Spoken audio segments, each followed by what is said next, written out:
Hello, good morning, good afternoon, good evening, wherever you're tuning in from. And welcome back to my channel. And this is for the love of chemistry. Here we make chemistry simple, easy, beautiful, and exciting. Okay, and please, if you are new here and you are yet to subscribe, please subscribe. Subscribe, bro. Follow, like, click the notification bell so you can always get any notification for a new video I have posted and I'll post. All right, thank you. So for today, we are going to do something for SS2 students. All right, so I got a wind of your scheme, and in as much as I'm trying to follow your scheme, I'm not going to do everything your teacher is meant to do. All I'm going to do is to dwell more on the side that students find difficult. Okay, so I expect that you can be able to deal with the physical properties and whatever of water, because yeah, we're gonna do water. So yeah, we are doing water. I expect that you will be able to know that they are simple and just a few mention of one or two things. But I want to dwell first on the chemical properties of water, because whenever you hear chemical properties, it has to do with what? The reactions of water.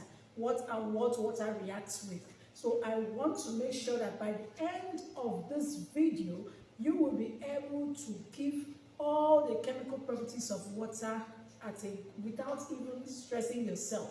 Okay, so just for touching sake, I just want to touch a little bit on few things that has to do with water.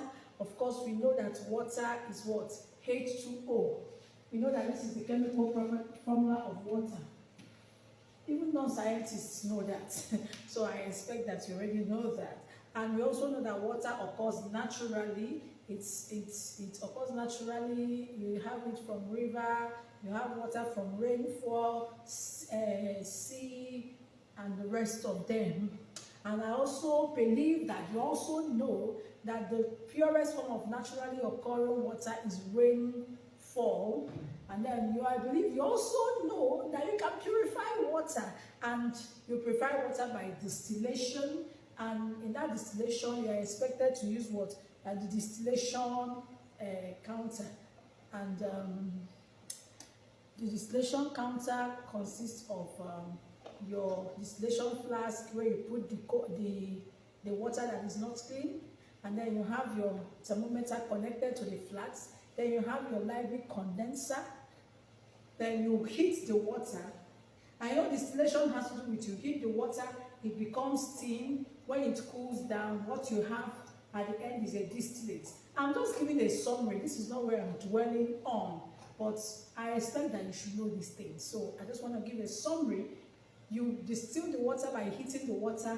Of course, the thermometer is to check the temperature of the water. Then you connect the water in the distillation flask to a condenser, usually library condenser. Then the condenser has a cold compartment, of course, to cool down the steam. And you know, the mechanism behind this is that only pure water will do what? Will evaporate. So when the pure water that consists only of H2O evaporates and is condensed and collected in your conical flask, what you have as the distillate is what? Your distilled water. That's how distilled water is made, and is a clean water.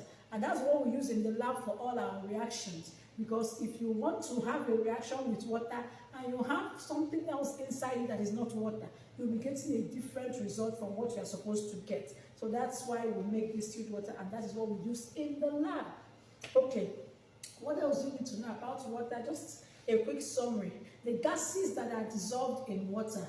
You have typically most of the gases that constitute in air dissolved in water. Okay, you have gases in water.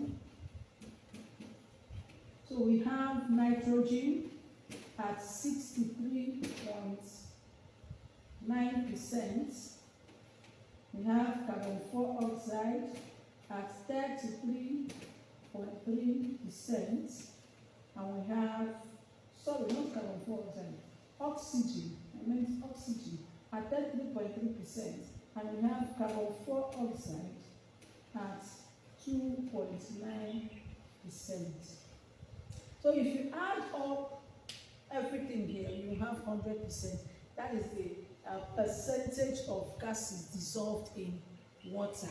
And if you notice, oxygen in air is about 20 point something percent, or some say 21%, but here is up to 33.3, showing that oxygen has a higher level of dissolution than water. Oxygen has a higher level of dissolution than water. So that's 33.2. Have you seen that? So oxygen has a higher level of dissolution in water than in air. All right. So what else do you need to know? Just